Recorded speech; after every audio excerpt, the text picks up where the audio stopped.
Well, hello there. It is now past Christmas, so I suppose I've left this a little late. However, having had problems with my microphone exploding, I think it exploded. It kind of did something and was weird. And the fact that I have enjoyed and treated myself to a Christmas. I suppose this is a summary apology to my class for leaving this a little late. Anyway, so Stave 5 of A Christmas Carol, and who bloody Ray, we're there. Who'd have thought that this transformation is finally there, and who'd have thought that finally we get to see Scrooge's entire redemptive arc. So quick summary and analysis then. Scrooge awakens on Christmas morning, and it's kind of the climactic moment of his transformation in A Christmas Carol. Incredibly powerful moment. It's an allegory for redemption and for renewal. Scrooge awakens, he has tears of joy, a sense of purpose other than sort of the collation of wealth. And it signifies a rebirth of his, I suppose, spirit's the best way of describing it. He's got this kind of infectious joy, and it's kind of like a baby. It's naive, it's childlike, and of course childlike symbolises purity and innocence and all that is good. Having met children, I'm not sure how true that is, but that's by the by. And the change in the sound of church bells from this haunting cacophony to a beautiful chime, even the way he observes the world is changed. And remember, that's kind of a literary device, a structural device there by Dickens. And it shows that shift in Scrooge's perspective. The ominous sound of Marley has given way to joyful resonance of Christmas bells and signalling this transformation, this redemptive arc that has taken place in that most human of organs, the heart. Scrooge's actions further illustrate themes of generosity that were absent before. Ideas of forgiveness. He buys a turkey for the Cratchits. Don't worry, Tiny Tim will live. Who flipping Ray? Donates to the poor. Demonstrates his newfound commitment to spreading goodwill. And even interacts with people who he's ignored. He's been part of humanity now. He's sort of part of community. And the core lesson here is this idea of forgiveness. Scrooge was once on a path to damnation because of his greed, cruelty, etc. Experiences this remarkable turnaround simply by embracing the spirit of Christmas. I mean, it's more than that. It's everything that Christmas embodies, and the fact that he will do this all year round, not just at Christmas time.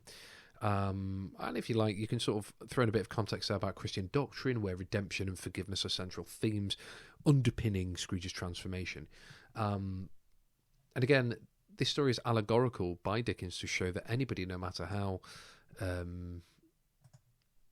let's go with nasty, can change and become a better person. So now the shortest of the staves, the fifth one, titled, I suppose, quite rightly so, The End of It. I'm just going to read, and as I've done, throw in what I think is important. So please make sure you've got a pen, pencil, preferably paper, rather than your own face to write on. That will be useful. And if you can use pen or pencil rather than crayon, that's probably a bit more mature. Yes, and the bedpost was his own. The bed, his own. The room, his own. Notice here we've got this list, and in the previous stave, of course, all these things have kind of been taken away and sold by people who waited for him to die, essentially. Best and happiest of all, the time before him was his own, to make amends in. Notice here, to make amends, to change, to show that redemption, to show that change. I will live in the past, in the present, and the future, Scrooge repeated as he scrambled out of bed. The spirits of all three shall strive within me. Oh, Jacob Marley, heaven and the Christmas time be praised for this. I say it on my knees, Jacob, on my knees. And now notice here, he's down on his knees in thankfulness, whereas before it's been from fear and from this sense of desperation. Now it is this sense of joy. You know, and obviously they're contextually the allusion to being on your knees to praise as a Christian would. He was so fluttered and so glowing with his good intentions that his broken voice would scarcely answer to his call. He had been sobbing violently in his conflict with the spirit, and his face was wet with tears. They are not torn down, cried Scrooge, folding one of his bed curtains in his arms. They are not torn down, rings and all. They are here. I am here. The shadows of things that would have been maybe dispelled. They will be. I know they will. Delirious, I would say here. Realising that he can change the future. He's not trapped by his past, but if he can learn from it and change, then there is hope. There is redemption. He can be saved. And remember, of course, clever device here. He's checking these things that had been taken and sold in the porn. I say porn shops, probably too much of it. Hovel, better way of describing it. His hands were busy with his garments all this time, turning them inside out, putting them on upside down, tearing them, mislaying them, making them parties to every kind of extravagance. Interesting descriptive word there, extravagance. Not something that has been associated with Scrooge to this point. Extravagance, something unnecessary, frivolous. "I don't know what to do," cried Scrooge, laughing and crying in the same breath, and making a perfect lacoon of himself with his stockings. I am as light as a feather. I am as happy as an angel. I am as merry as a schoolboy. I am as giddy as a drunken man. A Merry Christmas to everybody. A Happy New Year. Year to all the world. Hello there. Whoop, halloo. A Merry Christmas to everybody. Good word here, juxtaposition, my favourite literary device. Look at the difference here. Now, in Stave 1, he was saying that he would basically kill anybody who had a Merry Christmas on his lips. He should be boiled with his own pudding and buried with a stake of holly through his heart. And now he's wishing that to everyone. He had frisked into the sitting room and was now standing there perfectly winded. Look at how much excitement this has had. He's out of breath. He's been running around so much. "There's a saucepan that the gruel was in," cried Scrooge, starting off again and going round the fireplace. "There's the door by which the ghost of Jacob Marley entered. There's the corner where the ghost of Christmas present sat. There's the window where I saw the wandering spirits. It's all right. It's all true. It all happened." Sorry about the laugh effect there. I did that because of the dramas. Really, for a man who had been out of practice for so many years, it was a splendid laugh, a most illustrious laugh, the father of a long, long line of brilliant laughs. And again, notice here, not even subtle here, Scrooge is telling us that there is a future to this guy, and it will involve joy and laughter, things that were conspicuously absent previously. I don't know what day of the month it is," cried Scrooge. I don't know how long I've been among the spirits. I don't know anything. I'm quite a baby. Never mind. I don't care. I'd rather be a baby. Hello, whoop, hello here. He was checked in his transports by the churches ringing out the lustiest peals he had ever heard. Clash, clang, hammer, ding, dong, bell, bell, dong, ding, hammer, clang, clash. Now, I assure you, all of this onomatopoeic language is indeed in the text. "Oh, glorious, glorious!" Running to the window, he opened it and put out his head. No fog, no mist. Clear, bright, jovial, stirring cold. Now. This here. This pathetic fallacy, this idea of the setting reflecting the mood. No fog or mist, so nothing hidden, nothing dark, nothing. Oh, my mind is running away from me and I can't remember the words. Nothing that is hidden and lost. Bright, clear, jovial. Everything is out in the open now. Everything has been washed away. There is no ambiguity. That's the flipping word. No ambiguity at all. It is very clear. Cold, piping for the blood to dance. Golden sunlight, heavenly sky, sweet, fresh air, merry bells. Oh, glorious, glorious. And note the exclamatives here. They are all of excitement and joy, not out of fear, not out of shock.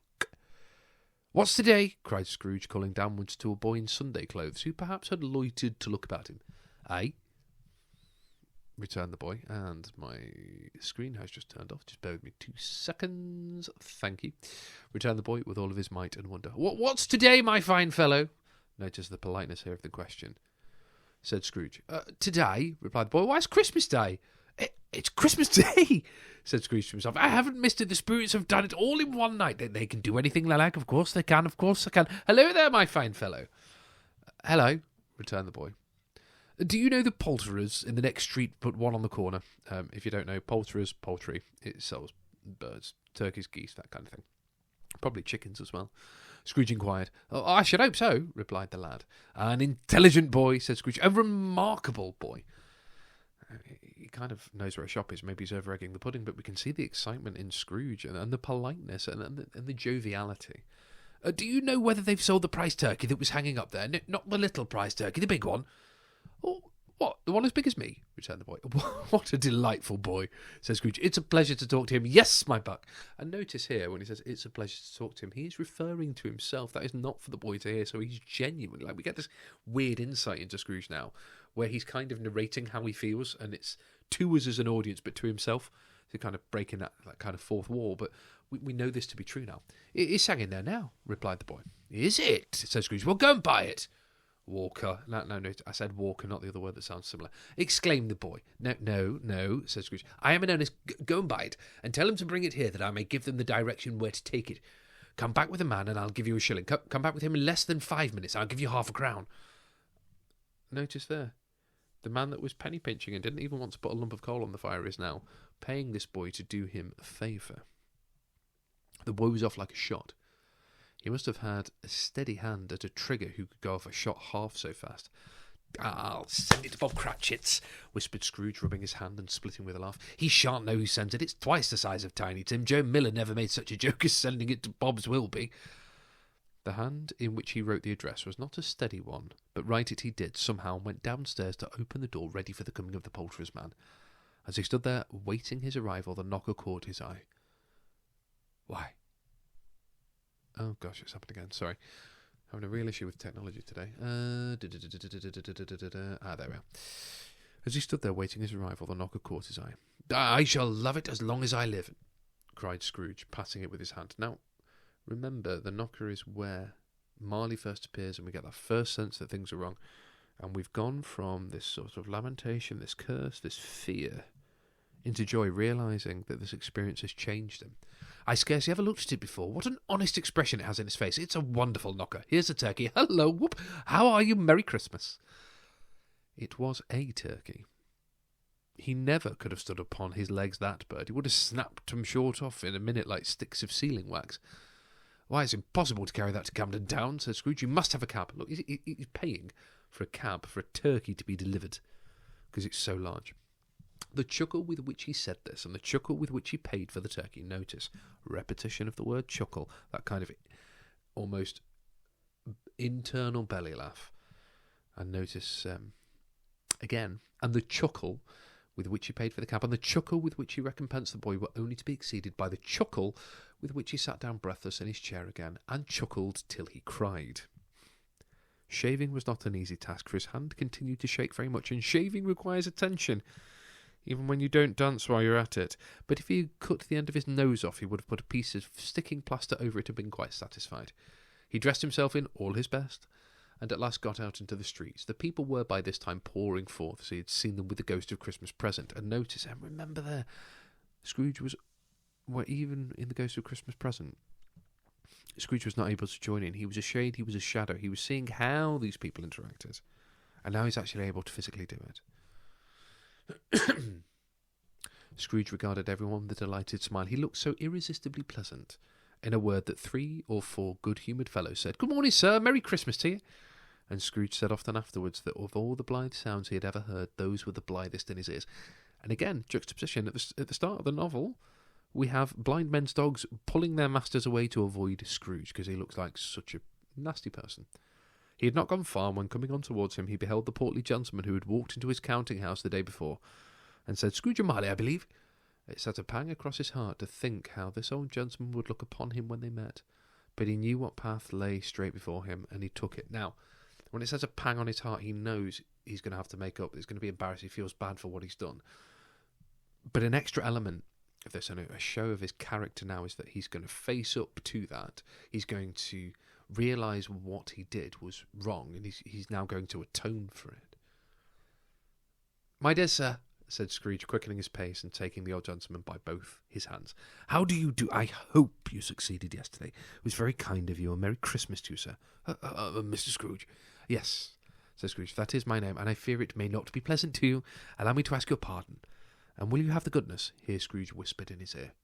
"Oh, Lord bless me," cried the gentleman, as if his breath were taken away. My dear Mr. Scrooge, are you serious?" "If you please," said Scrooge. "Not a farthing less, and a great many back payments are included in it, I assure you. Will you do me this favour?"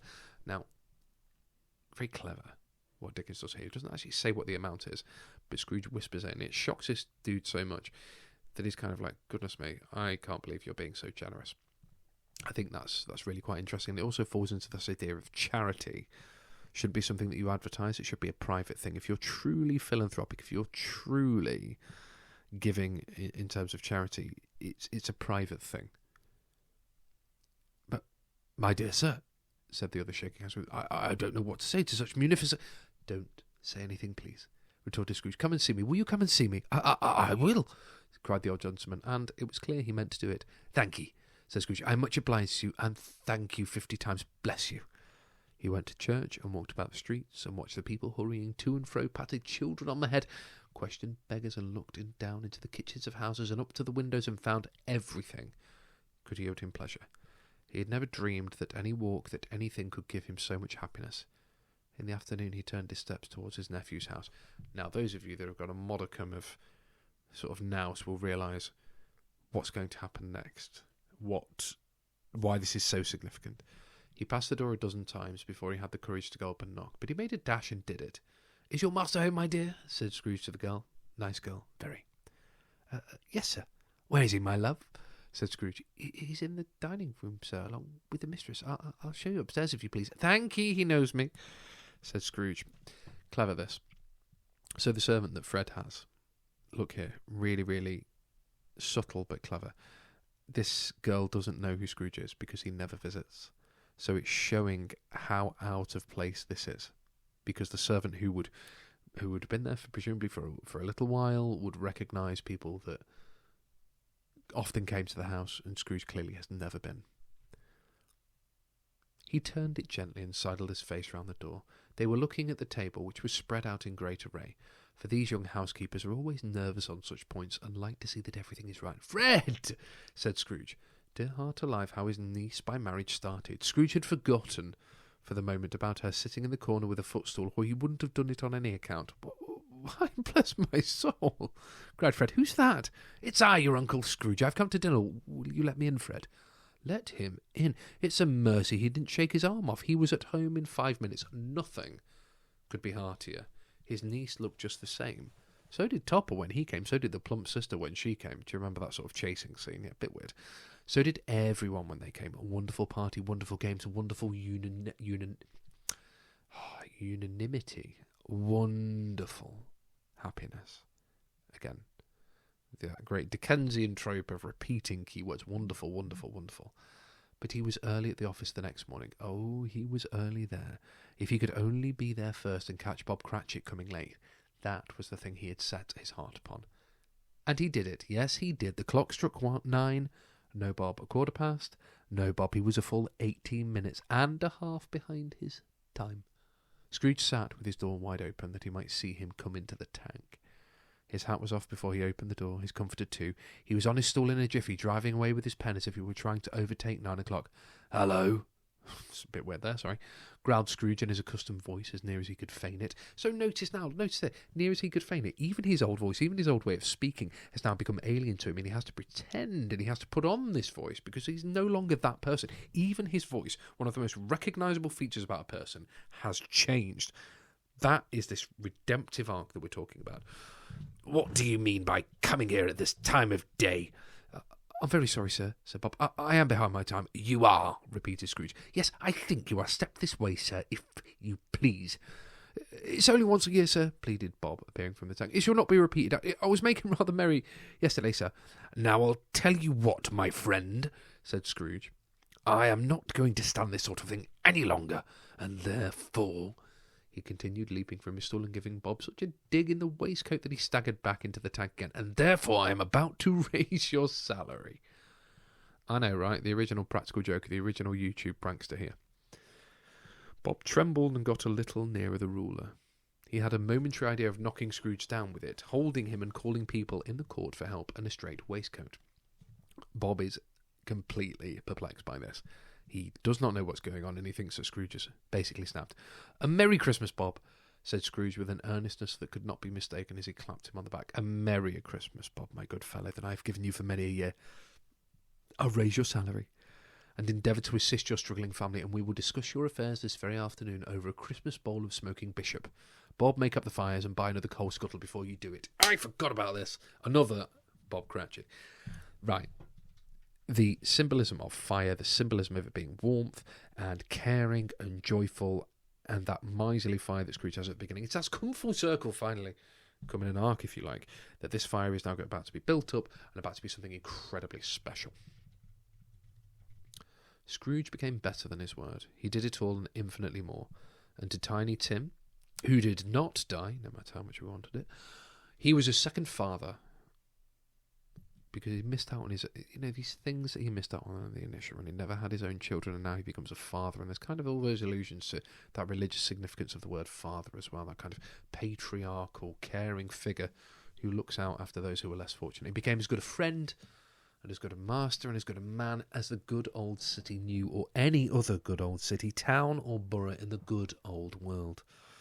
Some people laughed to see the alteration in him, but he let them laugh, and he little heeded them, for he was wise enough to know that nothing ever happened on this globe for good at which people did not have their fill of laughter in the outset. And knowing that such as those would be blind anyway, he thought it was quite well that they should wrinkle their eyes in grins, as have the malady in less attractive forms. His own heart laughed, and that was quite enough for him. He had no further intercourse, right, calm down, it means speech.